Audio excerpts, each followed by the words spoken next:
Pension എന്ന് പറയുന്നത് പാവപ്പെട്ട മനുഷ്യന് കൊടുക്കുന്ന കൈക്കൂലിയ വോട്ടിന് വേണ്ടിയെന്ന്. പെൻഷനെ കുറിച്ച് അവർക്ക് അതാ ധാരണ. പെൻഷൻ ആരുടെ ഔദാര്യമല്ല, നമ്മുടെ അവകാശമാണ്. ഈ നാട്ടിൻ്റെ പണം പെൻഷനായിട്ട് കൊടുക്കുന്നത്. പ്രതിപക്ഷം എന്ന് പറയുന്നത് പ്രതിപക്ഷമായിരിക്കണം. ഇത് പ്രതിപക്ഷമല്ല. ഇത് പ്രതിപക്ഷം എന്ന് പറഞ്ഞാൽ തർക്കോത്തര പക്ഷമായിപ്പോൾ. തർക്കോത്തരം പറയാന്നുള്ള മാത്രമാണ് പ്രതിപക്ഷം. 9.5 വർഷത്തിനിടക്ക് ഈ ഗവൺമെൻറ്റിനെ കുറിച്ച് ഒരഴിമതി ആരോപണം ഉന്നയിക്കാൻ ഈ പ്രതിപക്ഷത്തിന് കഴിഞ്ഞിട്ടില്ല.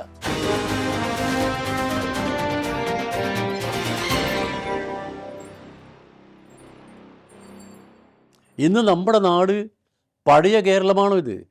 കേരളം എത്രമാത്രം മാറി? 57 കമ്മ്യൂണിസ്റ്റ് ഗവൺമെൻറ് കാലത്ത് അന്ന് കമ്മ്യൂണിസ്റ്റുകാർ വെച്ച പ്രധാനപ്പെട്ട മുദ്രാവാക്യം മനുഷ്യൻ്റെ പ്രാഥമിക ആവശ്യങ്ങൾക്കുമുള്ള തുടക്കമാണ്. അതാണ് ഭക്ഷണം, വസ്ത്രം, പാർപ്പിടം, ആരോഗ്യം, വിദ്യാഭ്യാസം, തൊഴിൽ, 6 കാര്യങ്ങൾ. അതിൽ തുടങ്ങിയതാണ്. ആ തുടങ്ങിയ കേരളം വളർന്ന് ഇപ്പോൾ എവിടെ എത്തി? ആദ്യത്തെ പ്രധാനപ്പെട്ട മാറ്റത്തിൻ്റെ കാരണം എന്താ അറിയോ? ജന്മിത്വം അവസാനിപ്പിക്കൽ. ആ ജന്മിത്വം അവസാനിപ്പിച്ചപ്പോൾ കേരളത്തിൻ്റെ ഘടന മാറി. ഈ നാട്ടിൽ ഇപ്പോൾ അറിയോ, 4 ലക്ഷത്തിലധികം പാവപ്പെട്ട മനുഷ്യർക്ക് സ്വന്തമായി ഭൂമി കിട്ടി.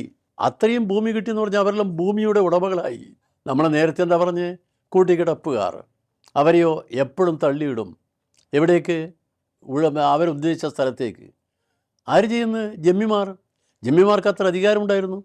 ആ അധികാരത്തിൻ്റെ പിൻബലം പറ്റിക്കൊണ്ട് അധികാരത്തിന് അവരെ സഹായിക്കാൻ പോലീസും ഉണ്ടായിരുന്നു. ഇപ്പോഴങ്ങനെയാണോ? ഈ പാവപ്പെട്ട മനുഷ്യന് അവന് അധികാരമുണ്ട്, അവന് നിലനിൽപ്പിന് അവകാശമുണ്ട്, അവൻ്റെ കാര്യങ്ങൾ നടക്കുന്നു. ഗവൺമെൻറ് പാവപ്പെട്ട മനുഷ്യർക്ക് ഈ ആനുകൂല്യങ്ങൾ ചെയ്യുന്നു. മാത്രമല്ല, ഞാൻ പലപ്പോഴും ആലോചിച്ചിട്ടുണ്ട്, നമ്മൾ തെരഞ്ഞെടുപ്പ് കാലത്ത് നമ്മളൊരു മുദ്രാവാക്യം ഉണ്ടായിരുന്നു, വീട്ടമ്മമാർക്ക് നമ്മൾ പെൻഷൻ കൊടുക്കുന്നു. ആ പെൻഷൻ കൊടുക്കുന്നു പറഞ്ഞപ്പോൾ ഞാൻ ആലോചിച്ച്, എങ്ങനെയാണ് കൊടുക്കുക? അത് കൊടുക്കേണ്ട കാര്യമല്ലേ? കാരണം നമ്മളൊക്കെ ചെയ്യുന്നത് എന്താ? നമ്മളൊക്കെ വീട്ടിൽ നിന്ന് പുറത്തേക്ക് പോകുന്നു.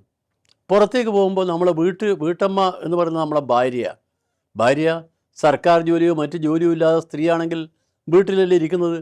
നമ്മളോട് ആളുകൾ ചോദിക്കും, കല്യാണം കഴിച്ചോ? കഴിച്ച്. ഭാര്യയ്ക്ക് എന്താ ജോലി? ജോലിയില്ല. പിന്നെയോ വീട്ടിലിരിപ്പാന്ന് എന്ന് പറഞ്ഞാൽ ഇപ്പോൾ ഒരു പേരുണ്ട് അതിന്, ഇംഗ്ലീഷിലെ പേര് എന്താണ്? House wife. ആ പേര് കേട്ടത്ര മനോഹര, കേൾക്കുമ്പോൾ ഒരു രോമാഞ്ച. ഹൗസ് വൈഫ് എന്താ ജോലി? വെളുപ്പിന് 5 മണിക്ക് അവർ എഴുന്നേൽക്കും. 5 മണിക്ക് എഴുന്നേറ്റ് ഭർത്താവിനെ, ഉറങ്ങിക്കൊണ്ടിരിക്കുന്ന ഭർത്താവിനെ വിളിച്ചുണർത്തി ഓഫീസിലേക്ക് പറഞ്ഞയച്ച് അവർക്ക് ആവശ്യമുള്ള കുട്ടികൾക്ക് വേണ്ടി ചെയ്ത് ഏതാണ്ട് 16-18 മണിക്കൂർ ജോലി ചെയ്യുന്ന സ്ത്രീകളെക്കുറിച്ച് നമ്മൾ പറയുന്ന പൊന്നാര വാക്കല്ലേ ഹൗസ് വൈഫ്. അവർക്ക് എന്തെങ്കിലും കിട്ടുന്നുണ്ടോ? അവർക്ക് എന്തെങ്കിലും ആനുകൂല്യമുണ്ടോ? വീട്ടിൽ ആനുകൂല്യം ഭർത്താക്കന്മാർ കൊടുക്കുന്നതിൽ തിരക്കില്ല. മിക്ക വീടുകളിലും അതില്ല. ആ തൊഴിലുറപ്പ് പദ്ധതി നമ്മൾ കൊണ്ടുവന്നപ്പോൾ കുറച്ച് മാറ്റം ഉണ്ടാക്കി. എന്നാൽ മിക്ക വീടുകളിലും അതില്ല. ഞങ്ങൾ അന്നേ ആലോചിച്ച് ചെയ്യണം.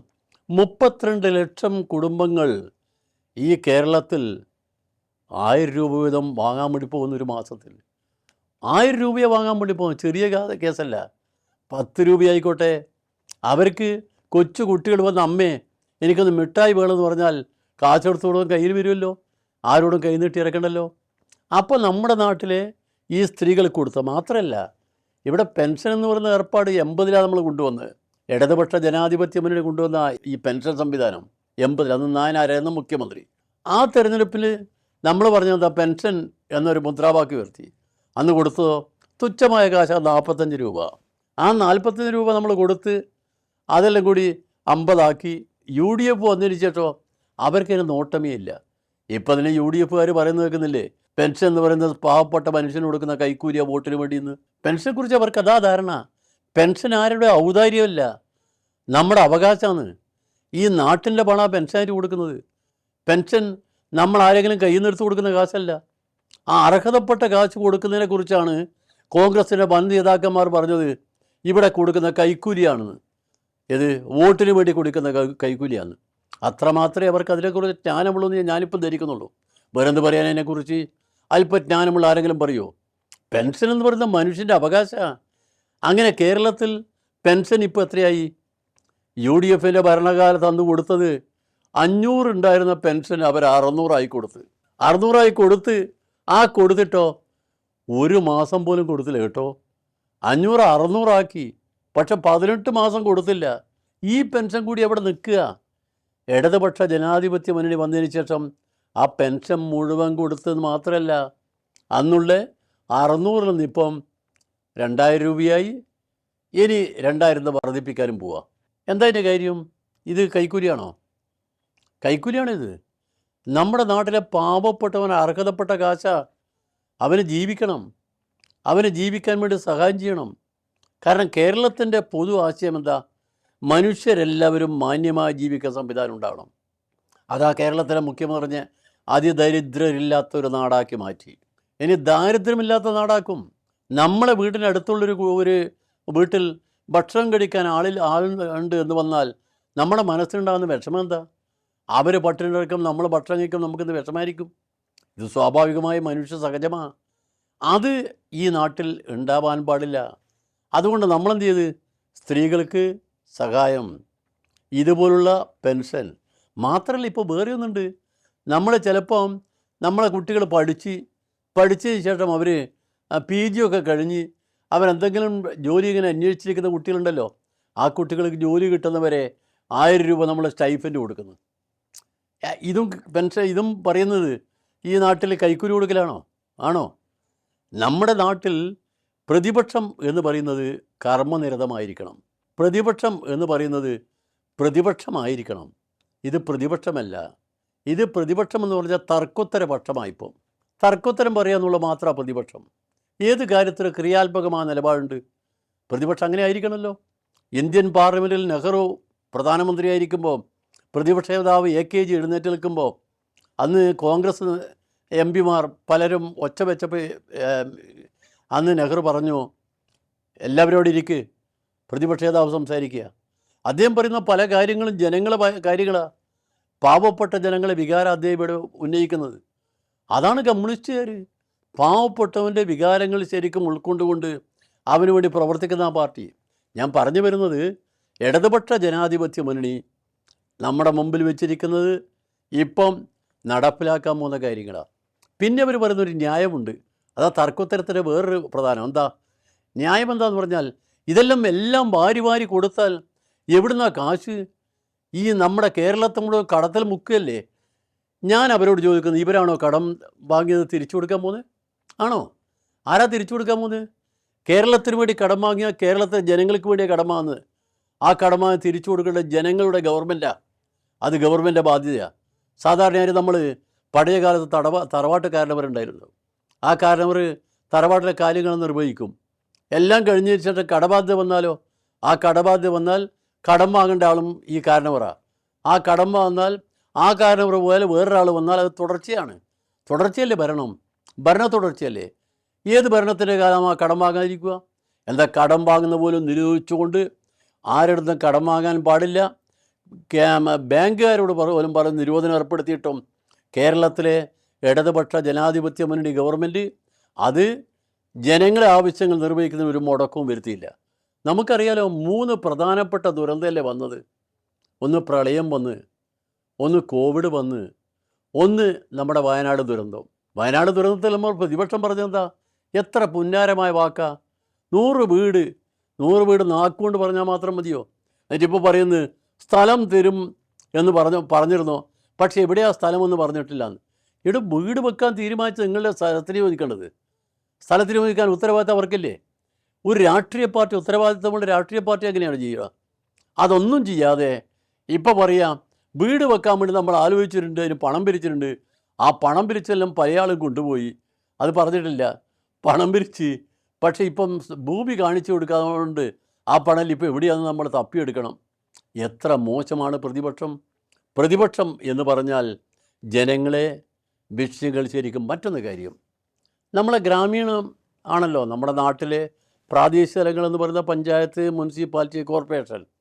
ആ കോർപ്പറേഷനുകളെയും പഞ്ചായത്തിൻ്റെയും മുനിസിപ്പാലിറ്റിയിലും ഭരണം, ആ ഭരണം എന്ന് പറഞ്ഞാൽ ജനങ്ങളുമായി നിരന്തരമായി ബന്ധപ്പെടുന്ന ആ ഭരണത്തെ പറ്റിയ ആളുകളെ തിരഞ്ഞെടുക്കണം. അതിന് പറ്റിയ ആളുകൾ, ജനകീയ പ്രശ്നങ്ങളിൽ ഇടപെടാൻ പറ്റിയ ആളുകളെ നമ്മൾ തിരഞ്ഞെടുക്കണം. അതിനു വേണ്ടിയുള്ളതായിരിക്കണം ഈ തിരഞ്ഞെടുപ്പെന്നാണ് ഞങ്ങൾ ഉദ്ദേശിക്കുന്നത്. ആ തിരഞ്ഞെടുപ്പിന് മുമ്പിൽ വരുമ്പോൾ കഴിഞ്ഞ 9.5 വർഷമായി ഇടതുപക്ഷ ജനാധിപത്യ മുന്നണി നടത്തുന്ന പ്രവർത്തനങ്ങൾ നിങ്ങൾക്കറിയാം. ഈ പ്രവർത്തനങ്ങൾ ഒരു കാര്യം ഉറപ്പാണ്, 9.5 വർഷത്തിനിടയ്ക്ക് ഈ ഗവൺമെൻറ്റിനെക്കുറിച്ച് ഒരഴിമതി ആരോപണം ഉന്നയിക്കാൻ ഈ പ്രതിപക്ഷത്തിന് കഴിഞ്ഞിട്ടില്ല. അതിനുള്ളൊരു അവസരമില്ലായിരുന്നു. അവരെല്ലാം ഇതുപോലെ തർക്കോത്തരം പറഞ്ഞ് രക്ഷപ്പെടാൻ വേണ്ടി ഇപ്പോൾ ശ്രമിക്കുക. അതുകൊണ്ട് ഒരു കാര്യം ഉറപ്പാണ്, ഏതെങ്കിലും വിഷയം ഇവിടെ കൊണ്ടുവന്നുകൊണ്ട് ഈ തെരഞ്ഞെടുപ്പിൽ സ്വന്തം കാര്യങ്ങൾ നടത്താമെന്ന് അവർ ആലോചിക്കുന്നുണ്ടെങ്കിൽ അവരോട് പറഞ്ഞേക്കാം, കേരളത്തിലെ ജനങ്ങൾ അനുഭവം അവർക്ക് ഏറ്റവും വലിയ ഗുരുനാഥന്മാരാണ്. നമ്മുടെ നാട്ടിൽ അവർ അനുഭവിക്കുന്ന കാര്യങ്ങളുണ്ട്.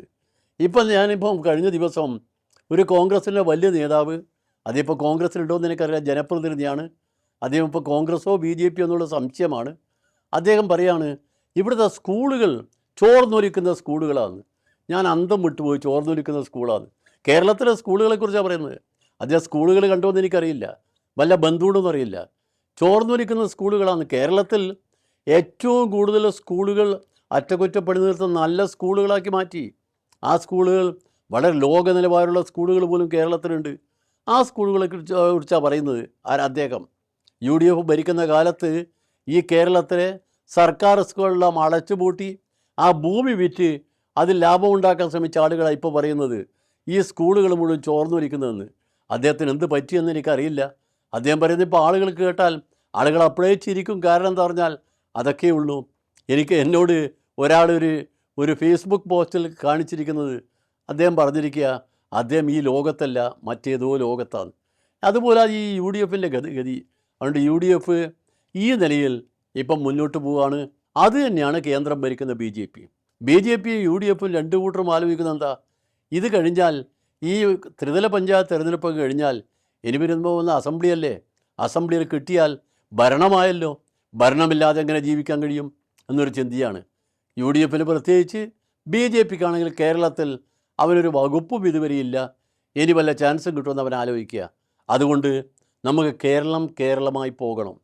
ദൈവത്തിൻ്റെ സ്വന്തം നാടാണിത്. മനുഷ്യനെ മനുഷ്യനായി കാണുന്ന നാടാണിത്. മനുഷ്യനെല്ലാവരും ഒന്നുപോലെ എന്ന് പറഞ്ഞത് ഒന്നുപോലെ എന്ന് മാത്രമല്ല, മനുഷ്യർ ഒരുപോലെ ജീവിക്കുക. ജാതി മത വ്യത്യാസങ്ങൾ മനുഷ്യന് പരിഗണനയില്ല. മനുഷ്യരെല്ലാം സ്നേഹത്തിൻ്റെ ഒരു കൂട്ടായ്മയായി ജീവിക്കുന്ന ഈ കേരളത്തിൽ ഇടതുപക്ഷ ജനാധിപത്യ മുന്നണി അത് സംരക്ഷിക്കുന്നതിന് വേണ്ടി പ്രവർത്തിക്കുന്ന ഒരു പ്രസ്ഥാനമാണ്. ഇടതുപക്ഷ മുന്നണിക്ക് മാത്രമേ നമ്മുടെ നാട്ടിൽ വർഗീയ ശക്തികൾക്കെതിരായി പോരാടാൻ കഴിയുമെന്ന് ഇപ്പോൾ തെളിയിച്ചിരിക്കുക. അതുകൊണ്ട് ആ മുന്നണിയെ നിങ്ങൾ വിജയിപ്പിക്കണമെന്നുകൂടി ഈ സമയത്ത് ഞാൻ അഭ്യർത്ഥിക്കുകയാണ്. കേരളത്തിൽ ഇടതുപക്ഷ ജനാധിപത്യ പ്രസ്ഥാനത്തെ വിജയിപ്പിക്കാൻ, ഈ തെരഞ്ഞെടുപ്പിൽ വിജയിപ്പിക്കാൻ മുഴുവൻ ആളുകളും സഹകരിക്കണം എന്ന് അഭ്യർത്ഥിക്കുന്നു.